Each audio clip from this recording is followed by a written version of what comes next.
Hello everyone, welcome back to my channel. তো আজকে এখন মানে 16 মে আজকে, আর আমরা ট্রাভেল করছি 13038 কুম্ভ এক্সপ্রেসের ফার্স্ট ক্লাসে।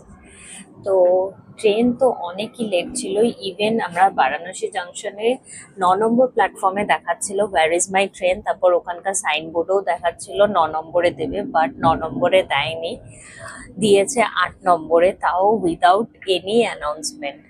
তো কোনো অ্যানাউন্সমেন্ট ছাড়াই আমাদের ট্রেন 8 নম্বরে দিয়েছে। তারপর অনেক লেট, মানে এখন বলতে গেলে 3 ঘন্টা মতো লেটে চলছে। 3 ঘন্টা লেটে হাওড়া ঢোকার টাইমিং আছে ভোরবেলা 3:15, বাট এখন দেখাচ্ছে প্রায় 6টা।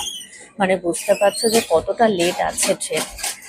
আর এই যে গাড়িতে কিন্তু প্যান্ট্রিকার আছে, আমাদের এই পরের কম্পার্টমেন্টই হচ্ছে প্যান্ট্রিকার। আর আমাদের পড়েছে H1C, তো ওটা কেবিন আছে।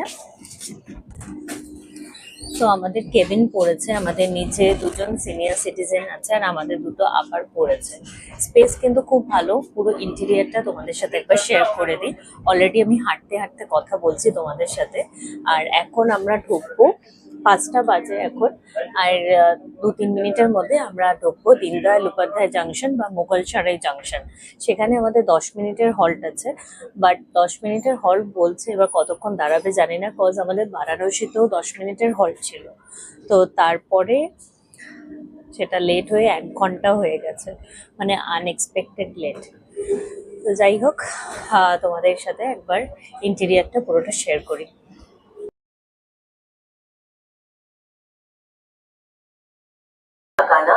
তো তোমাদের সাথে কথা বলতে বলতে অলরেডি আমি পৌঁছে গেছি দীনদয়াল উপাধ্যায় জংশন। 5টা 5-এ দাঁড়িয়েছে এখন দীনদয়াল উপাধ্যায় জাংশনে। 10 মিনিটের হল্ট আছে যেরকম বললাম, আর তোমাদের সাথে ইন্টেরিয়ারটাও এবার আমি শেয়ার করে দিচ্ছি। তো ঢুকেই হচ্ছে এরকম লোয়ার বার্থ, এদিকে আপার বার্থ, ওঠার জন্য স্টেয়ার্স, এদিকে রয়েছে রিডিং লাইট, এদিকে আছে কলিং বেল, দুটো চার্জিং পয়েন্ট, আয়না, উপরে কিছু রাখার জায়গা, এদিকে বটল হোল্ডার।